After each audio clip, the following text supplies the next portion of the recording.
operations everywhere, but he's got it. So basically here, I have, best I can count them, and I hope I didn't miss somebody, I have 27 members of my family either wrestled or refereed or promoted. Were involved in the sport. There's no other family that even comes close to that. You know, they think about the Hart family. That's a big family, a lot of brothers and sisters and married wrestlers. But this is 27 main event talents right here. There's no other family that comes anywhere near that. One of the things that I respect about this family is their loyalty. Not just to each other, to make sure that all of you had a job somewhere. All of you knew, Roy, did you know very early, and this is what I'm going to do, right? So you knew that, and you knew that you're not being thrown to the wolves. Now, you paid your dues, I know that, and you all worked hard, I know that, but you also knew, I've got somebody here to give me advice. I've got somebody here to help me. If they can't use me here, they can send me over there. So then that comes all the way back to Roy, to your grandfather. Yeah. But the other thing that I love, and you brought up Charlie Carr. Yeah. When I do research, I know if Roy, Lester, or whoever's booking, by who's in what town. If you see Charlie Carr, you know Roy Welch is booking the territory.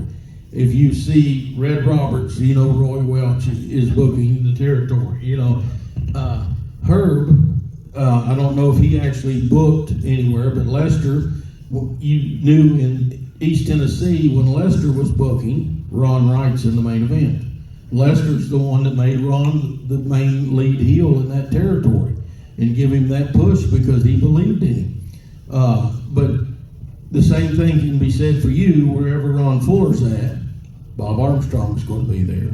Jerry Stubbs is going to be there. You had your soldiers, and you were always loyal to them, and they were always loyal to you. And the same thing with the entire family, all the way down through these generations. And everybody knows this is a hard business. It's a lot of backstabbing. It's a lot of cutting throats and everything else. But with you and Roy, everyone that I've ever known in this family, you knew where you stood with all of you. And there was no secrets. There was, if you didn't like them, go away, I don't like you. But if you, and I don't think you really like people, I think all of you love people.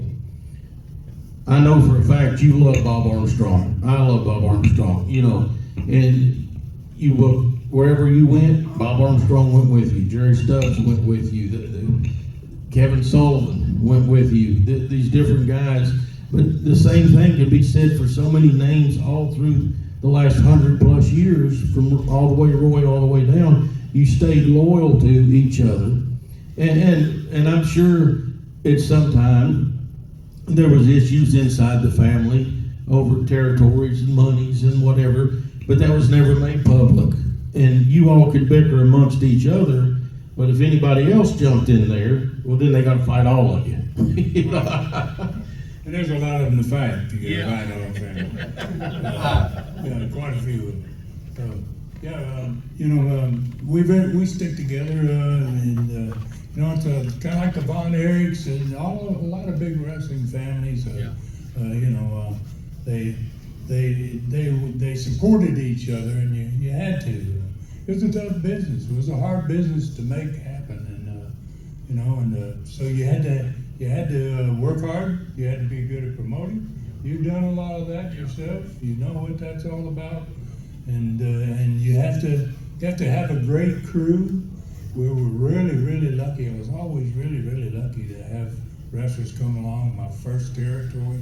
I started my first territory. I was 26 years old, and I went in, and I knew nothing about what was going on there.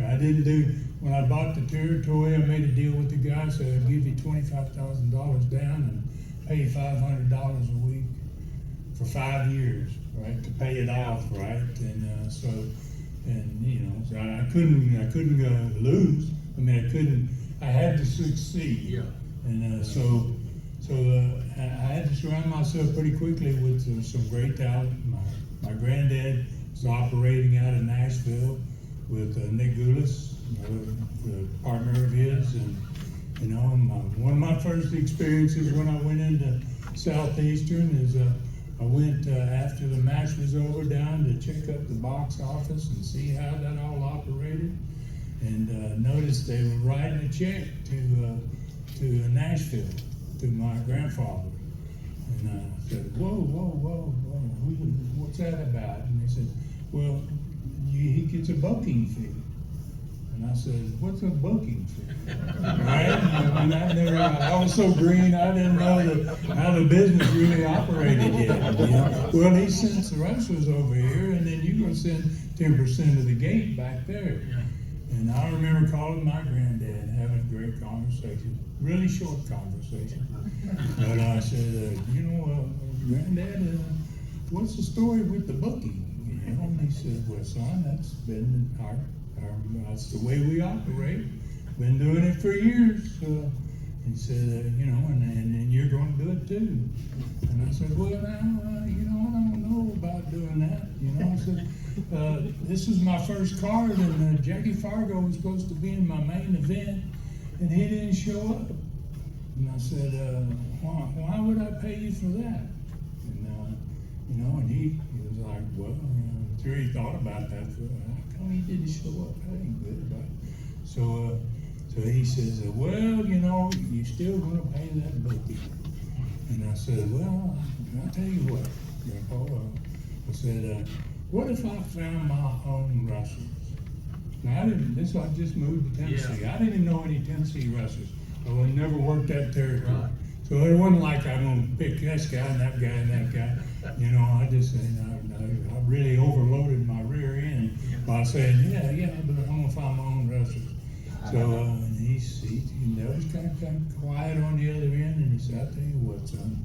He said, you can go ahead and hire your wrestlers. He said, and when you do, you don't have to pay me no more booking. I was like, wow, that's worked out pretty good, right?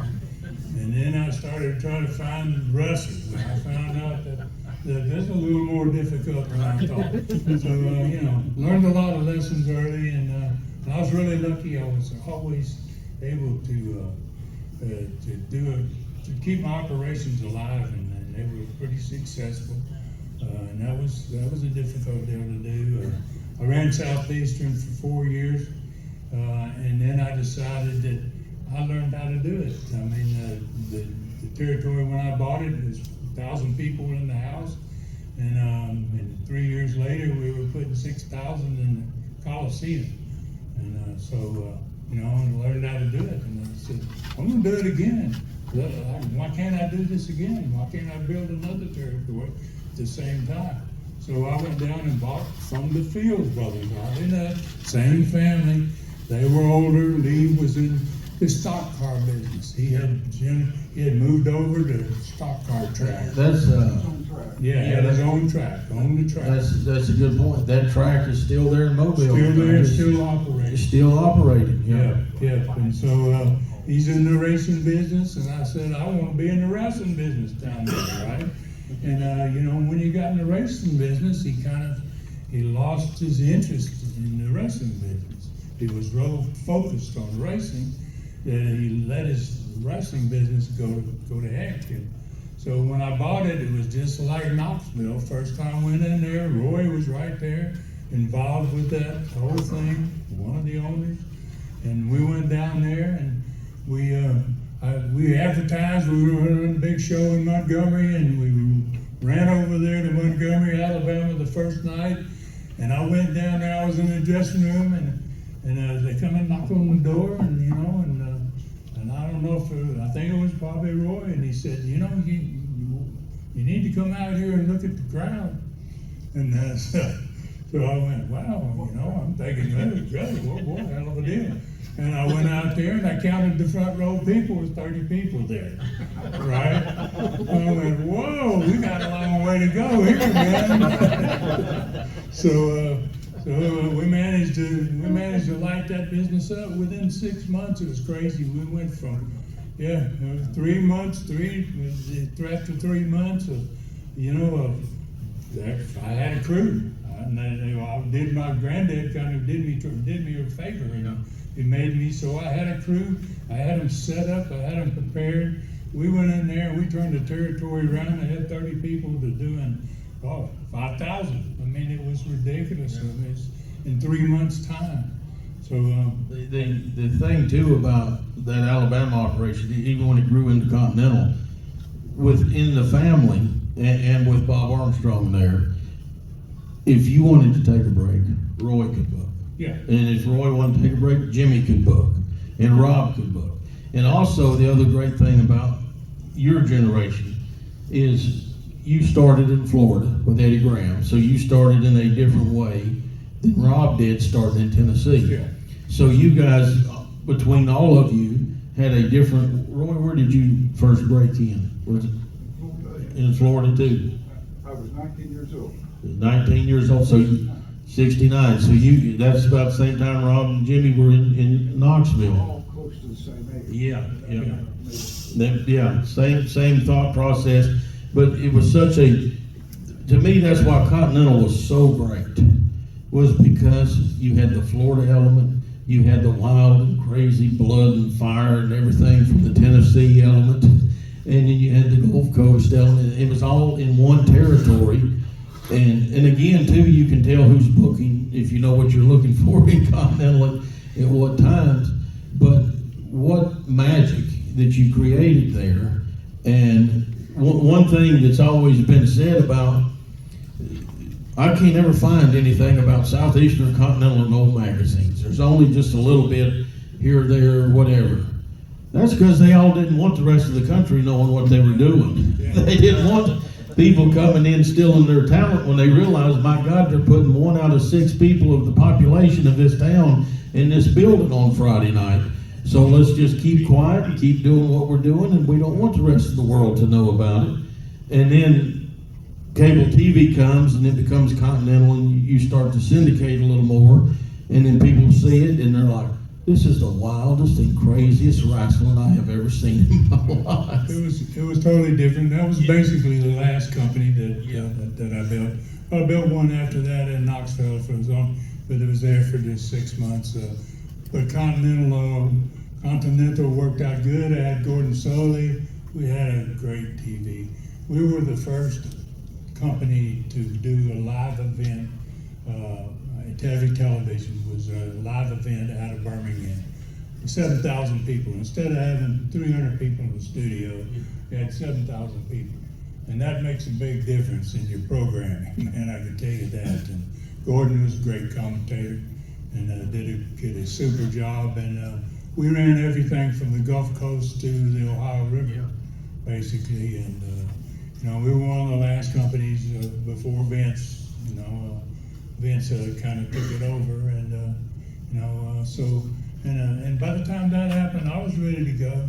I had been in the business for 18 years at that point, and running companies, and I had done it all. I had accomplished all the things and goals that I wanted to do. People that don't realize, when you're talking about running a company, you're running, like you said, from the Gulf Coast to the Ohio River every night. Yeah. Well, you guys were nice enough to give them 1 day a week off. Most territories didn't. That was one of the reasons people said they loved working for Ron Fuller. He gives us Wednesdays off. But so 6 nights a week, and also sometimes double crews. You'd have 2 crews going. So I don't think people realize the stress. I know the stress of running a couple, 3 towns, 4 towns a week. You're running up to 12 towns a week at some point. That's a lot of work and a lot of stress and a lot. Yeah. So the older generations of your family, how did they react when they start seeing you guys be successful in what you were doing? Well, the older generation, yeah. Oh, they were all happy about it. I mean, everybody was pleased. Everybody rooted for each other, and they were all happy to see that I was doing good, and it wasn't just me. Roy's involved in that company. He's involved in the operation down south. And Bob Armstrong was operating. He owned part of the company. I like to share with the guys, when you get people involved, you got their heart and their soul in it, and they're not just there to wrestle for you. They're there to see, wow, everybody else's matches. You know, they let you know if they see something they don't like, and it was very helpful to have that kind of a cooperation.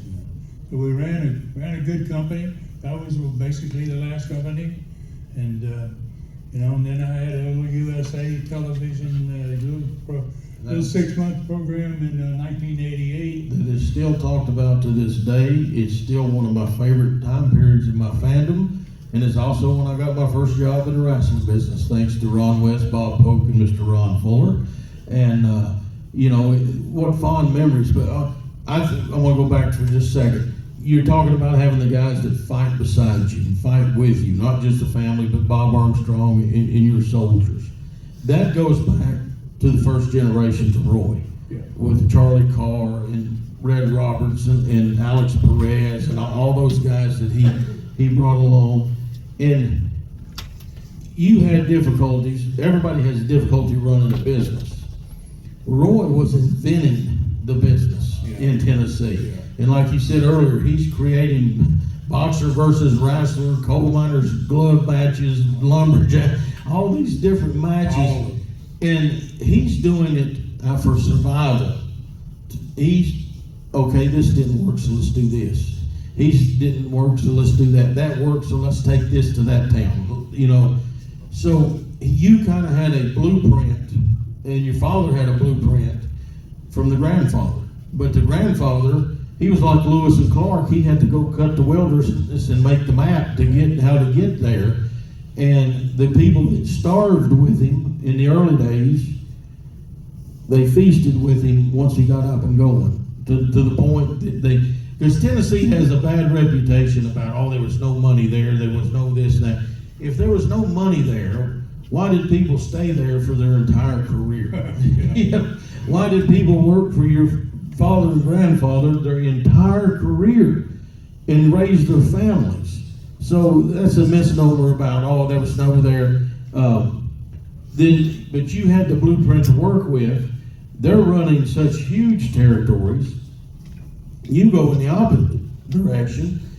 Let's run small territories where the boys can leave to make some of the towns when the 6 o'clock news comes on and they're home to see the 11 o'clock news. And that concept got some great wrestlers for me. Some of the great talent. I mean, all territories were large. In Florida, you had to go, 500 miles twice a week, and one way from 500 miles, and the Carolinas were huge, long trips.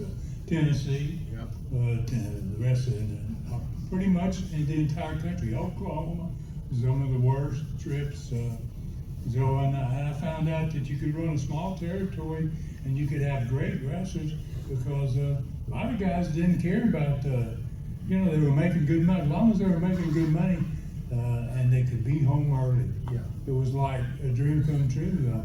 I didn't have to recruit wrestlers after my first year in Knoxville because the word got out. Was the old line about telecom, tele-wrestler, right? So each one of those guys talk and go, wow, I'm making a lot of money. I'm home by midnight every night. And I'm only working 6 days a week. And they're going, you made what? And so it made it easy for me to get that talent. And I want to kind of go back and talk to Roy about it. I kind of had a lot of time going and said, call him up after about 2 years or 3 years and doing really good and saying, I got that crew, man. You made me get that crew. I went and got that first crew.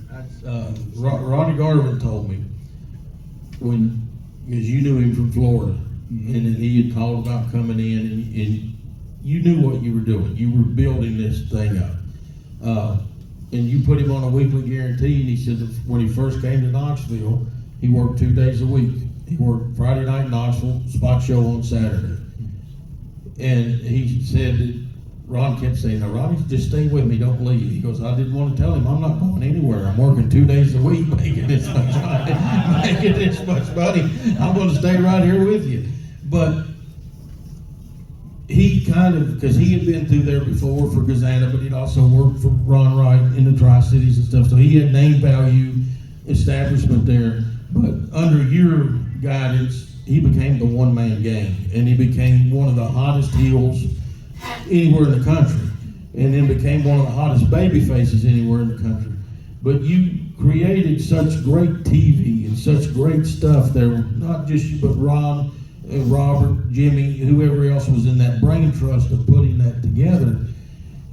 But you kind of had it easy, because how could you not book Joe LeDuc, the Stomper, you know, the crew that you had? Yeah. It was so, you had so much talent. And folks, look at the crew that he's got from like 75 to 78. Just look at the names. And then go do a little research on those names and all the other territories that they were headlined in main event spots. And they may be in the second or third match working in Knoxville, because you could have put anybody in that main event slot at any point in time. And it was such a wonderful place and a wonderful time for the wrestling fans that they got to see so much. And people still talk to me about it every day. And I know they still talk to you about it every day, because you're back in East Tennessee, and you know, the times you and I have been out places together, and people always go to me and go, "Is that Ron Fuller? Is that Ron Fuller?" You know.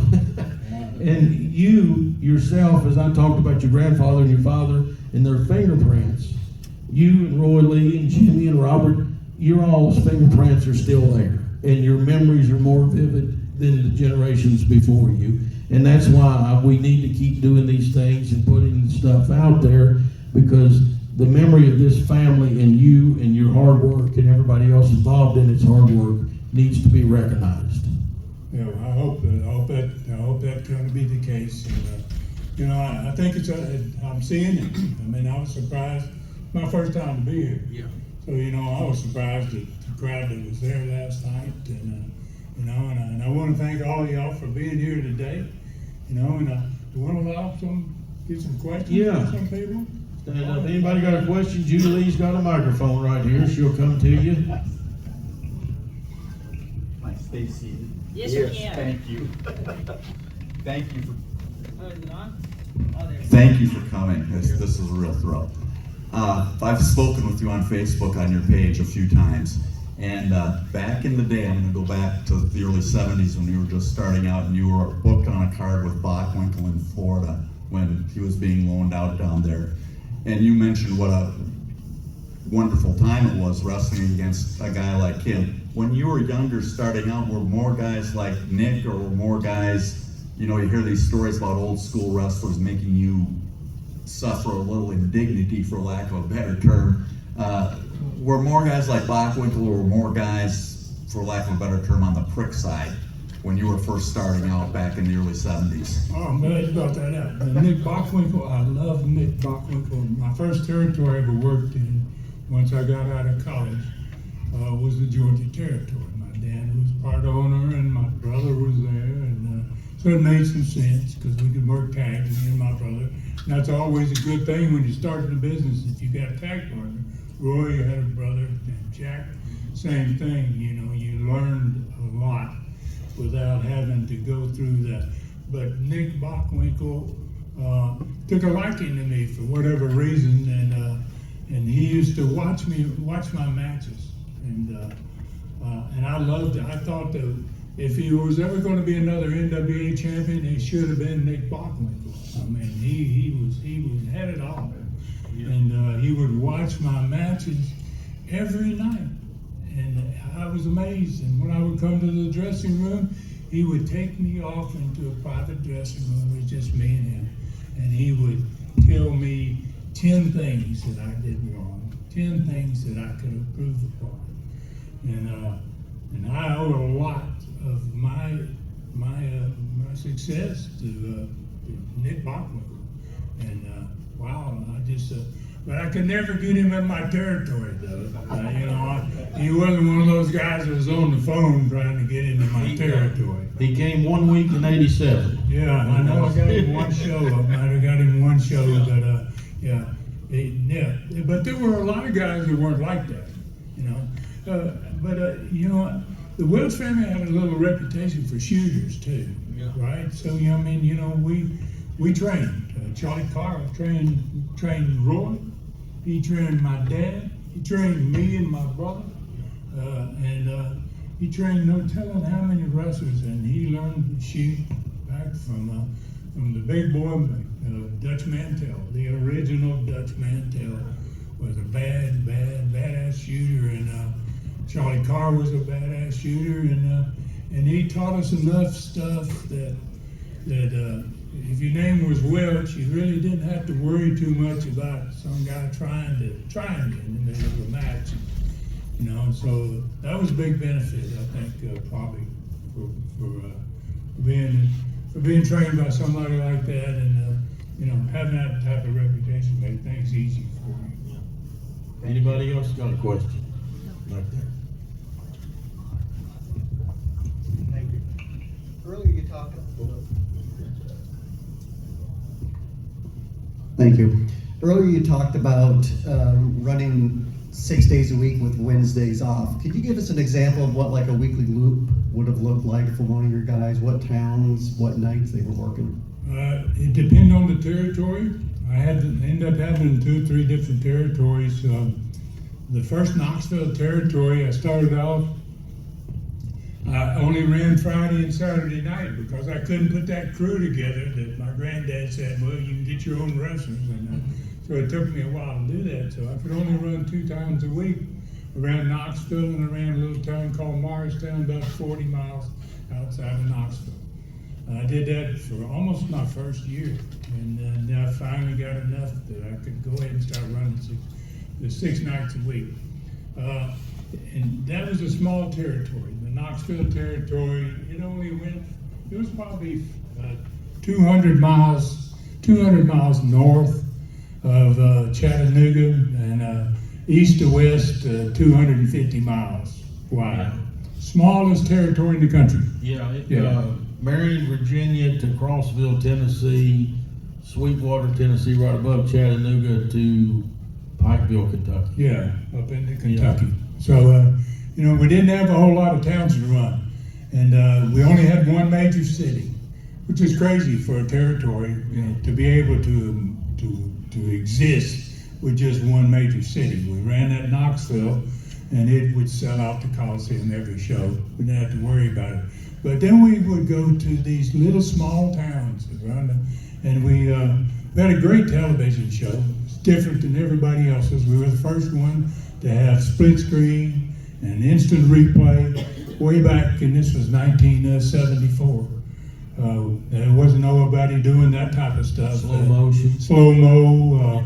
We really had a tremendous little television show, and we just happened to be in a small territory. So we would sell out Knoxville, and then on Saturday night we'd go to Harlan, Kentucky. I don't know if anybody know much about Kentucky and those people up in the mountains there. That's the most dangerous part of the country in the world to wrestle in. Yes. They kill you up there. You better take a gun when you go, because you never know what's going to happen to you. So we would run in there on like Harlan, Kentucky on Saturday night. They had a great thing about those gyms up there in Kentucky. There was basketball country. They were all 3,000 seats or more. So we could go out 3,000 people. We used to go into Harlan, and there was a sign on the entrances, population 3,000, and there'd be 3,500 in the gym. So the whole town's there. Everywhere. Everybody that lives there is in the house. And then we used to run all those small towns within 100, 150 miles. We would advertise that we're going to be there, and wow, we were making, it was like a big territory money-wise, but it was just the smallest territory in the country. And the Knoxville territory, they had Sunday off, unless they had to run the Civic Coliseum on a Sunday because of something. The Wednesday night town in the Knoxville territory was Maryville, Tennessee. That's where the Knoxville airport's at. Yeah, 20 miles. It was 20 miles outside Knoxville, but it had its own matches. You know, yeah. So it was a small territory, did very well, and really, really lucky. Just really, really lucky. Good Lord bless me, man, big time. Anybody else? Okay.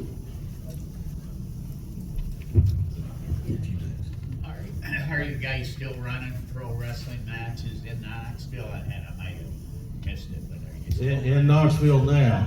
There's people that run Knoxville, but I run Tri-Cities, Kingsport, Johnson City area, and Huntsville, Alabama, North Alabama area. Knoxville is the sixth fastest growing city in America. I think Nashville is 1 or 2 now. Huntsville's not far behind it. Our whole region is growing real fast, but Knoxville is, no TV station wants to deal with it now because no TV station is locally owned. They're all parts of big corporations that they don't understand the history of the wrestling profession and what it means to the city of Knoxville. Even though Channel 10 came a couple years ago and did a 2-hour documentary about Knoxville wrestling and the Kazanas up to the Fullers, and they were going to air it on the station, and corporate cut it. After it was made, it aired it's on YouTube. You can still go find it on YouTube. So it's just, Knoxville's too, and a lot of big cities are that way now that have such rich history of pro wrestling. It's just hard to get TV, and you can't run a city that big without television. This is maybe not a question. Have you given any thought to the fact that your family's influence is still touching WrestleMania now through your in AEW today, through the Armstrongs and Michael Hayes and all that? Yeah, the Armstrongs, Brian got that going. Brian was the first Armstrong to get involved up there, and he was very lucky to do that. And they still have a lot of respect for him. I think he still deals with them. But I haven't done with anything to do with wrestling basically in 10 years. Yeah. It's been quite a while. That's a good point. So let's just for a second, let's talk about that. Hulk Hogan's first territory, right here. They sent him to Pensacola. He trained in Tampa, had 2 or 3 matches there, but his first full-time territory was working for Ron. Michael Hayes, first-time territory, working for Ron. And we could go through David Schultz. Dave Schultz, Scott Armstrong, Yeah, Brad Armstrong. Great worker. Well, I mean, that's a good point. Dutch Mantel, Yeah. not the original, but Yeah. the other Dutch Mantel. We trained we had a lot of young guys, and I like to use these young guys. They were always first match, because they had good talent. They didn't start out on top. Even the Hulk came in there and he wasn't on top of his first match. It took him a while to get over. And I really like to take young talent and give them a break, give them an opportunity to stay there and see matches. I mean, every territory has different type of matches, and when you work a lot of territories, and I worked a lot of territories, and used to go to St. Louis on Fridays, every other Friday. Been in Australia, been in Japan, been in all of the Caribbean. It's a great opportunity for you to be able to go out and work the first match and go out there and then watch the rest of those guys. Top wrestlers, it's extremely helpful. You get to be good quicker doing that. That's where I went. I went to Florida, and I worked first match. Just like everybody else, did the deal, and worked my way up, and I had an opportunity to see the very finest, man. They had the very best, and that's when it's hard to understand unless you're a wrestler how important it is to be able to see good wrestling. And so when I went to Knoxville, I went to a territory that was down at that point. They had a great baby face that had a car wreck and got killed, and it killed almost his territory. Yeah, in 4 weeks, attendance dropped 50% after Whitey was killed. Yeah. I mean, because he was so loved. He was so admired and loved, and I had to bring in guys. I had to find great talent, and they did. It was the type of territory when it was run by John. They did not push wrestling. They pushed, there was a lot of blood. Yeah. There was a lot of, violence, and, and I wanted to have wrestling. I'd come from out of Florida, and I'd been the champion there and stuff, and I said, I want to turn this into a wrestling territory. I had a lot of guys that laughed at that, I said, why can't we wrestle here? Wrestle, what do you mean wrestle? It's extremely important to have that connection, and I like to bring in young talent, people but I'd want to get some tape. I'd want to see something from them if I didn't know anything about them.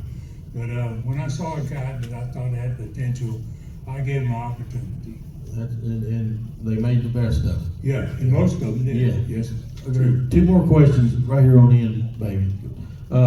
2 more questions, then I've got an announcement, and I'm going to ask Ron to end with my favorite story that he tells. Right here. I was just kind of curious, whose idea was it when it came to the pro wrestling production about like the slow-mo, instant replay, split screen, and like how did that production meeting go? When I went to Florida, there was a guy named Les Thatcher, a wrestler named Les Thatcher. Les Thatcher and I and I was really young, we traveled together, just got along, and he was big into wrestling. But his whole focus was on TV. And we would ride down the roads, just working on first and second match, not making a lot of money, and talking about, well, what would we do if we ever had a territory? If we ever had a TV, what would we do? And so when I bought that territory, the very first guy I called was Les Thatcher. And I said, Les, I need you, man. You want to run a TV show? We've done all that talking in Florida. Here's your opportunity. And so we sat and brainstormed. We came up with a split screen idea. We came up instant replay. We was wondering why you couldn't do instant replay. And when I got into this, then nobody had it. So when I got my first TV shot, and I went up and they gave me a director. I first went to Knoxville. I had a little UHF, basically television station, only went out 40 miles. So I went to the CBS affiliate, and I said, I talked to them, and I told them we're going to have wrestling. I want to do something totally different. I want to have this kind of thing, this type of television show and all that. And so they took me on. Young guy, they took a chance on the wrestling, right? And the wrestling didn't have a very good rating on the other channel either. So we went in there, and they showed me my director. They introduced me after I signed the contract. They introduced me to who was going to be my director. And he was a young kid, 23 years old, and he'd been directing programs, but he'd never done a wrestling show. And so we went in the room and we had a conversation, and I asked him about it. I said, can you do instant replay? And he goes, let's see. And he said, well, we got 2, and that's back when they had the big old monster tapes, right? And he said, we got 2 tape machines. And he goes, and he's thinking, right? And he goes, well, you're running this thing on this, and you back this up. He goes, yeah, I think you can do that. Why not? We can try it. And then I asked him about split screen. And then I asked him about something else. And then he finally looked at me and he said, Ron, I can walk on water. You'll never forget it, man. And I said, you're my man. Yeah. Right. And that guy turned out to be the best producer, best of the television show I ever had. That kid did. He was just phenomenal. The other thing, through the personality profile, you were the first TV show to show wrestlers away from the arena and outside of the ring, show a part of their personality and their life. Garvin, skiing and hunting and the flying planes. You did that one. Gorgeous George getting his hair done, all this different stuff. We did a segment that wasn't wrestling. Basically, it was you won't find it Variety anywhere show. else. It's like boom, in the middle of the show, all of a sudden you got a guy.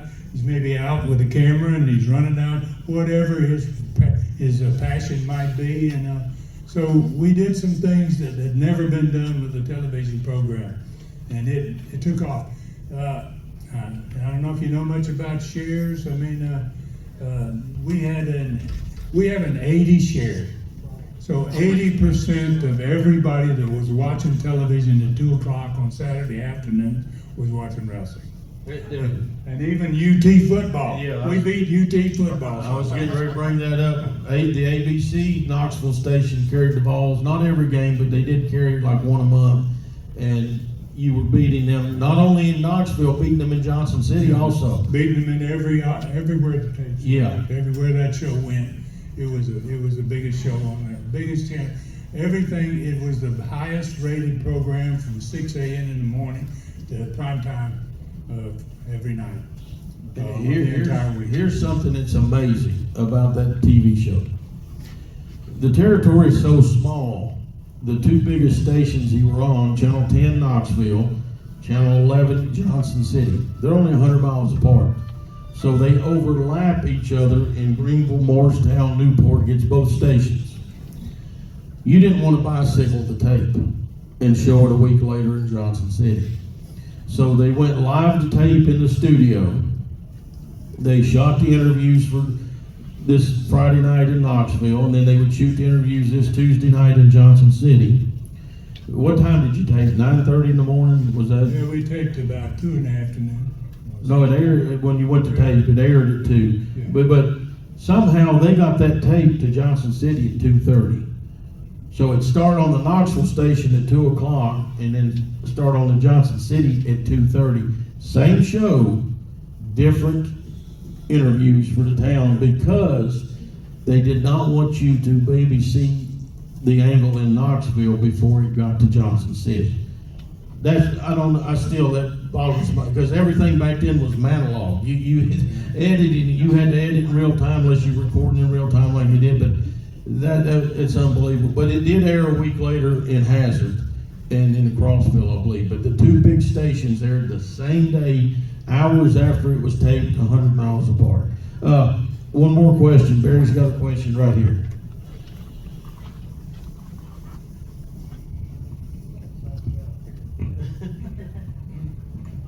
Thanks for coming, I appreciate it. There you go. I'd heard you tell a story about being in a riot with your dad. Was that in Harlan or Hazard? Tell that story, and then maybe when you first saw Ron Wright's chisel, what was your thoughts about that? I don't know if everybody here. I don't know how people here may. If you were here last year, you know what the chisel is. And I've had like 6 of you ask me today if I brought my chisel with me. I did not, because I was afraid if I brought that chisel out, Roy Lee and Ron would have PTSD from seeing that thing and take it away from me and use it on me. Yeah, the match you're talking about in Harlan, Kentucky, where we had the riot, right? We had all riots in Kentucky and most of those cities up in that part of the country. We were lucky to all be alive that worked up there. But my dad called me up, and he lived on the opposite side of the state in Tennessee, and he asked me, he said, "Ron, do you run Harlan, Kentucky?" And I said, "Yeah, every other Saturday night." And he said, "I've always wanted to go to that town, right? I've heard stories about it and everything." And he says, "Do me a favor." Dad was still wrestling a little bit. And he said, "Book me in Harlan, Kentucky." And I said, "Okay, I can do that." And we were running the next week, the following week in Harlan, and we had them run the Fit-a-thon. That's another thing that we did. We not only talked about the wrestlers, but we ran the names on the screen. so that for people that didn't want to read the screen, couldn't read the screen, you could hear what the match was, but you could see the actual matches itself. Nobody else did that. Right. It was another new thing that we were doing. So anyway, my dad comes with me, and we ride up to Harlem, Kentucky. It's about an hour and a half out of Knoxville. And we get there, and Dad wants to, we're wrestling in a tag match, and we had wrestled on that day, that same day, I'd wrestled on TV against Dick Steinborn and the Mongolian Stomper. And I can't remember who was my partner, but they got me down and they hurt my arm, and so I go there that night. Dad gets in the car and we go up to Harlem, and he's just, he's all fired up. My gosh, I want to bet this is going to be good. I'm going to, and all this. And so we get there and he goes over and we're wrestling the same two guys that night in the main event. And so he goes over and he talks to him, and he sets up all these high spots with him. I'm going, let's do this, let's do that, and let's do this, let's do that. And, and then, and I see him over there, and I go, what are you doing? And he said, you'll see. And so we got to bell time, rang the bell, we go to the ring, they go to the ring. There was so much heat on the deal on TV that, so Dad goes, so Dad, I say to my dad, I said, well, let me start, and I'll give you a good hot tag, and you no, I need to start, I got some stuff I want to do. Well, I said, no, let's just save you, for you're the big deal here, right? So I said, so let me just start, and so I started the match, and the very first thing they did, Steinborn grabbed me, and he grabbed me by the hair, and he drug me over in the corner. They got me down and started stomping the arms that they worked on TV. And the match was about 30 seconds in, and here came the whole crowd to the ring. I mean, here they, and they were just coming in from all over the ring, and Dad screaming at the top of his lungs. He's going, I ain't done my husband.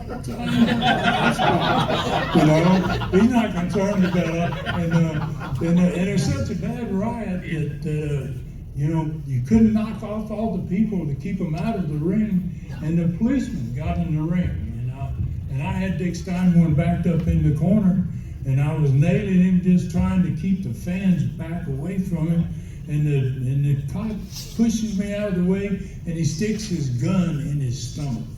He takes his gun, he's got his gun out, and he sticks it in Dick Steinborn's stomach, and Steinborn's got his hand. He's got his hand on the ropes, and he's stomping one guy's head here, and he's looking at the cop, and I'm like, what in the heck? So,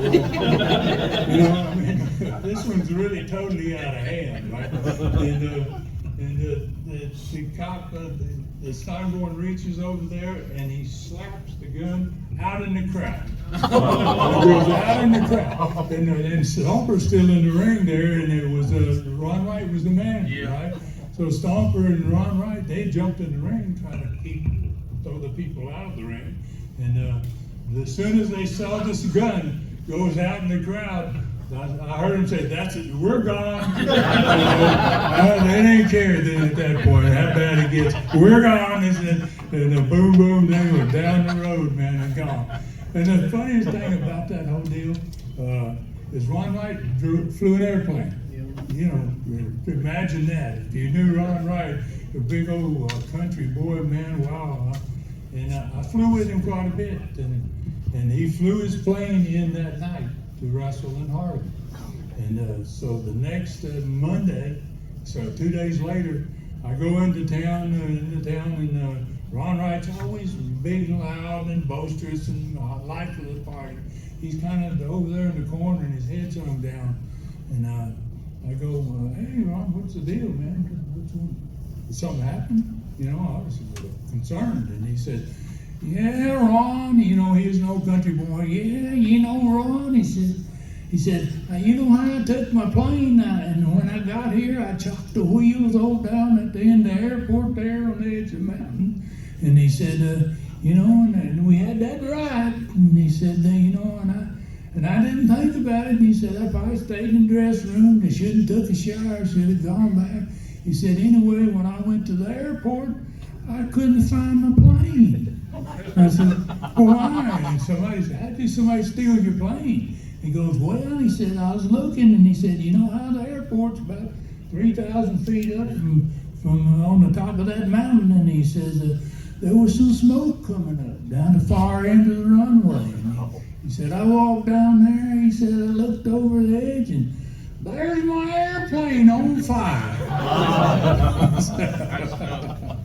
Last year here, I brought the pictures. His son gave me the pictures of what was left of the plane. And before they set it on fire or blew it up with dynamite, depending on what story you read, they stole the engines off the plane because his son got the pictures, found them, and gave me copies of them, and we were looking at them, and I said, hey, where's the engines at? So they had stole the engines off of that plane before they burned it up. We got just a few minutes left. So Barry Frost, if you listen to my podcast, Outlaws and Independents, Barry's been on there with me. Barry helps me do a lot of research and do a lot of great stuff with what we're doing in East Tennessee. Barry is an Appalachian boy like me, but he grew up in the Ohio Appalachians and now lives not far from here in Wisconsin. But Barry and I are working on something I'm getting ready to tell you about here just in a minute. But just, when was this, a week ago, 2 weeks ago, Barry found some rare items that we brought to give Ron and give a copy for Robert. The first one that he found is a picture of your dad on a horse. Yeah. And my dad always had a bunch of horses. A time frame when this is from, we believe that may be the farm in Kingsport, outside of Kingsport, Tennessee, when you were a little boy. Oh, well. And great picture. Yes, and we've got another one of him doing a quick draw that we got to get made for you. But then here's one, because Barry said, I bet you've never seen this picture. Yeah, that's look like mom now. Yeah, Mom and dad. Your mom and dad. She's stuffing something in his mouth. That's the wedding cake. That's the wedding cake. Yeah. That's crazy, man. So we got those for you. You got copies for Ron. Oh, man, great, thanks. The other thing that I have, I started doing research, going to libraries and stuff 30 years ago. And I've got 2 more books I've got to get finished that we're working on, but I've got the 60s book. And Lester's in there a lot, Joanne Phillips, JoJo Welch is in there a lot, different family members. But we've been working on stuff, pushing to get the Hall of Fame here. And the other thing that I've been trying to get done is I've been trying to get either the Apple Shop, and that's Apple APPAL, like Appalachian Shop, or Appalachian PBS, to do a documentary story on Tennessee wrestling. And I went 10 years ago and met with them, and they listened to it, and they said, I don't think there's any interest in that whatsoever. And I said, are you kidding me? Well, we do more like country music and this and that, blah, blah, blah. I said, you freaking people did the Dancing Outlaw and the Whites of West Virginia.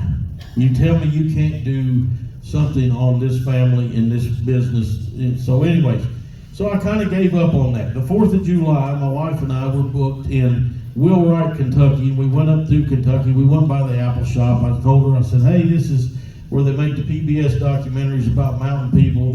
They do all kinds of great stuff.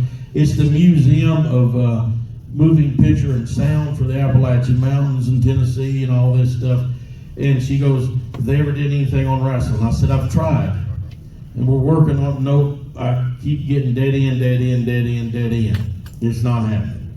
I said, which sucks because I've got an idea for 3 documentaries that can be done and taken care of that would be successful for them. Niche audience, but it would be successful. So we left to come here Wednesday. Tuesday morning, I got up and got an email from the Apple Shop. And they said, we want to do a documentary. So we went back and forth through emails. I finally said, hey, here's my phone number. Call me. So the guy calls. Well, the first guy calls is an intern. and he doesn't know anything about wrestling. He's asking questions, trying to put this together, and we're speaking. And all of a sudden, another voice comes on the phone and says, "Hey, this is Tommy, the president of the Apple Shop." He goes, "This is way bigger, more than I ever thought it was, blah, blah, blah, blah, blah." He goes, "If we want to do this, we want to do this. So we have funding to do this through PBS and through this and grants and all this stuff."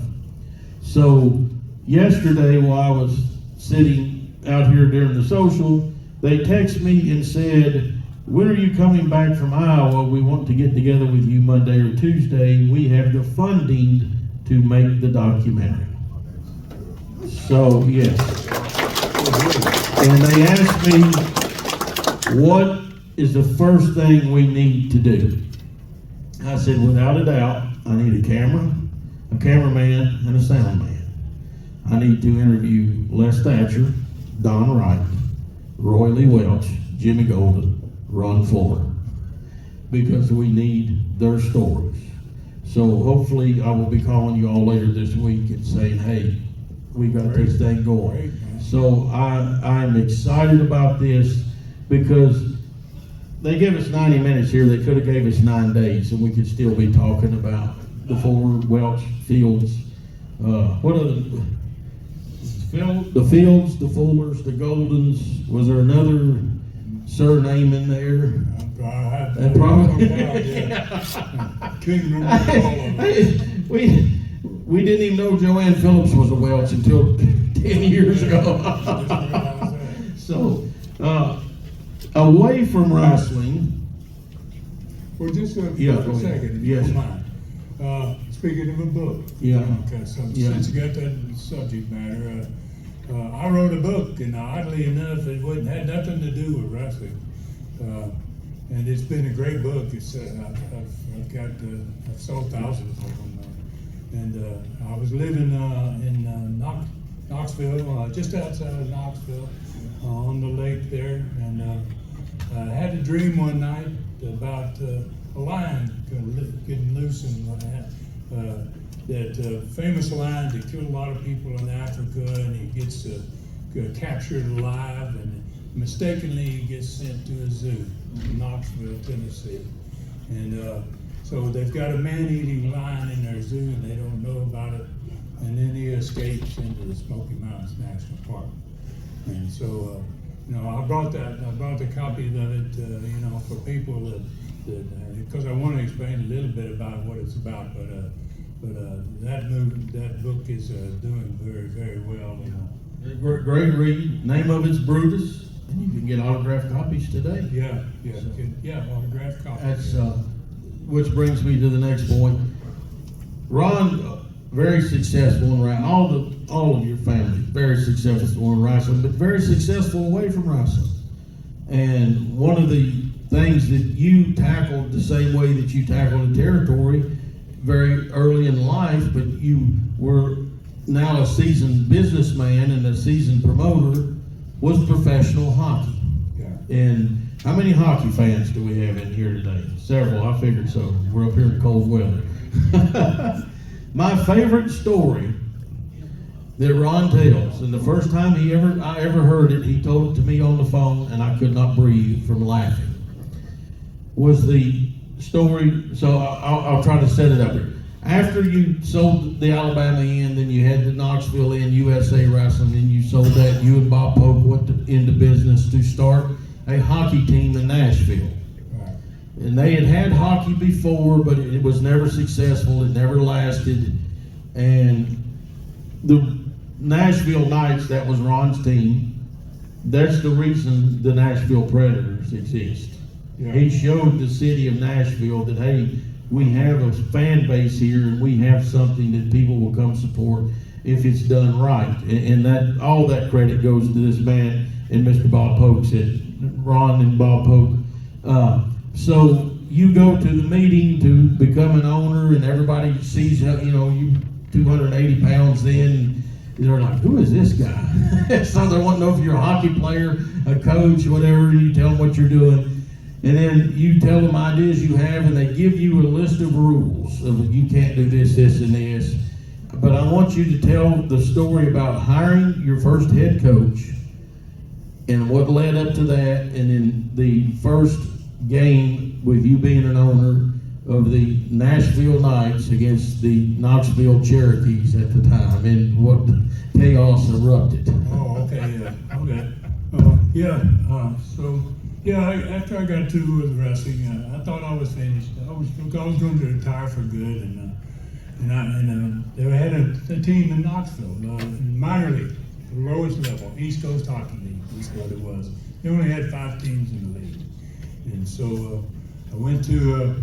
I had a friend that had been working with me in wrestling, and he wasn't doing anything at the time. I was just definitely, I'm retired, I'm done. And he says, "Oh, you want to go and watch this hockey game with me?" And so I go and we watch a hockey game. Wow, it was no, and it's hard to believe this was before they ever did what they do now in hockey. Now they got the lights and they got all the stuff, big time, man, and it all came from me and my partner, so I watched, they came out, both teams skated around in circles, they went in the dressing room, they came out, and the game started. I said, "Geez, wow, where's the value, man? Where's the excitement here?" And anyhow, got into the league, and once I got into the league. Since I was a wrestler, the first question was, when first in the league meeting, and back in those days, it was the lowest level league. It cost $25,000 for the franchise. That was all I had to pay for to get into hockey. And so we went to the first meeting, and they had 4 owners there, and they all looked at me toward the end of the meeting, and we know you're a nice guy and all that.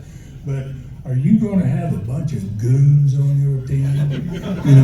You're a wrestler, right? And what are you going to do to our sport? You're going to change everything we do.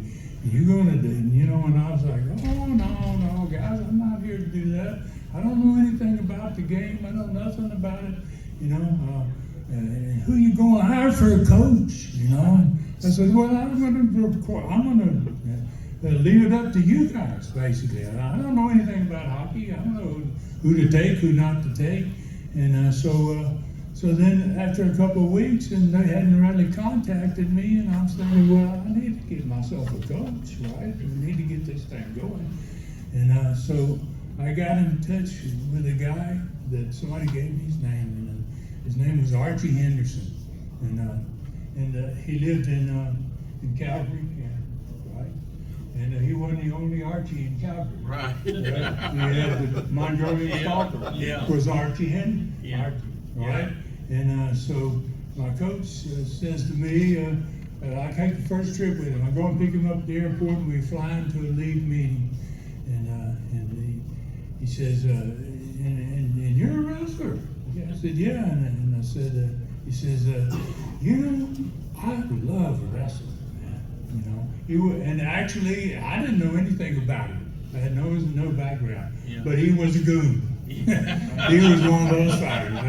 And they all were saying, "Don't hire a goon, Ron. You got to go through us. Let us hire your coach." And so they weren't working on getting me a coach, so I picked him out, and he flies in, and he says, "My favorite wrestler was the Mongolian Stomp." Do you know him, Ron? I said, "Oh yeah, very well." So we go to the league meeting, and they know him, right?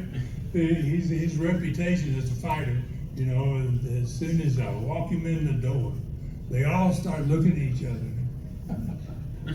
Oh my God, what has he done, right?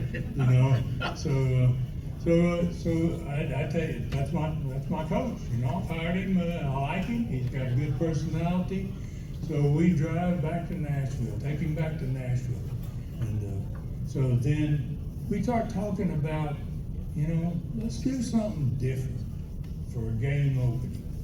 And so So my partner and I, he's all for it. He says, yeah, well, what's the idea? You got an idea? I said, yeah, I got a little idea of what we might be able to do. And I said, we got all these players, and they're young kids. They were all out of Canada. They were making $250 a week. That's what they were getting paid.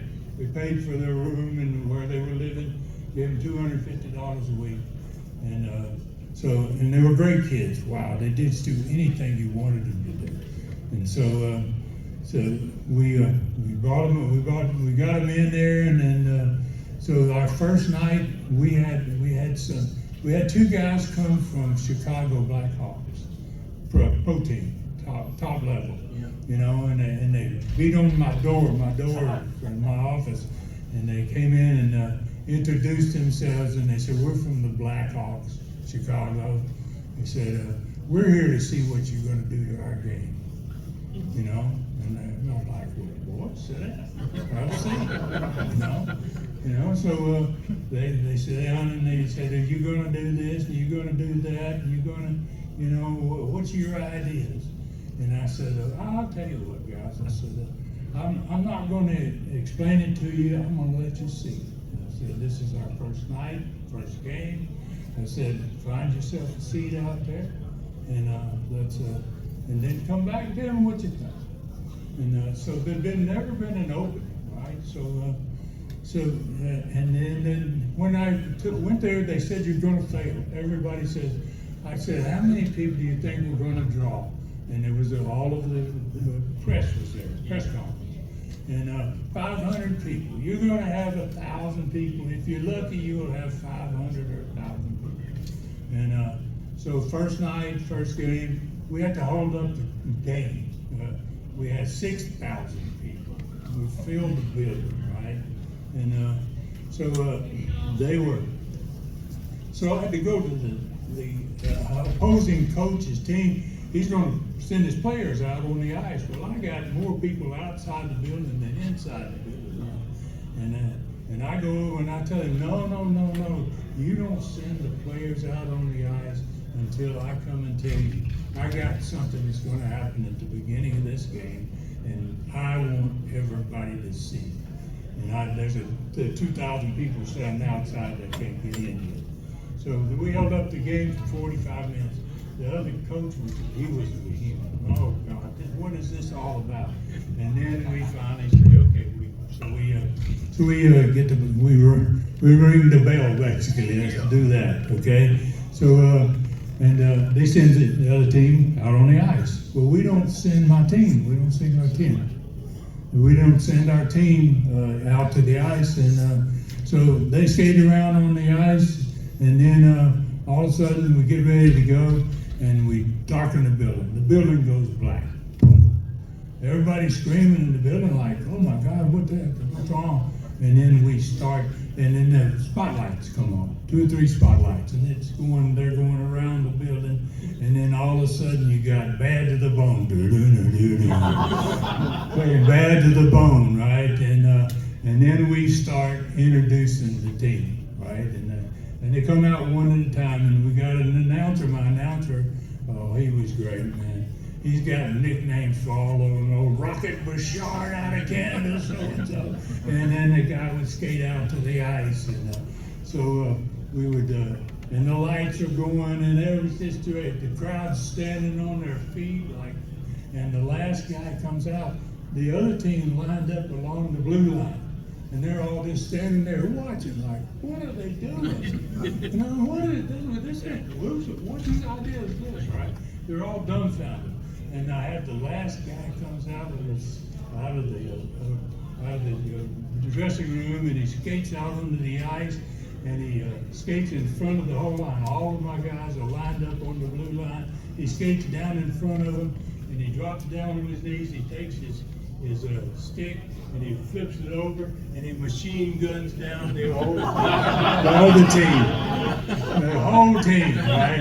Oh, that building just went through the roof, right? And then my Chicago guys show up after that, right? They show up and they were livid. What are you doing? Hockey, you can't do that. You know, you can't introduce all the players, and you can't. And now when you look at that, that's where it came from, Nashville, Tennessee. That's right, and the Predators are very, very successful. Ron, thank you for doing this with me. Thank you for being here. Roy Lee, thank you very much. So, Y'all people, thank y'all very much. and Ron will be over here signing in a few minutes, for about an hour. I'll be over here also. Make sure you pick up a copy of Brutus. I've got copies of all my books with me too, and we'll be glad to talk to everybody outside. Thank you guys, and God bless you. Thank you.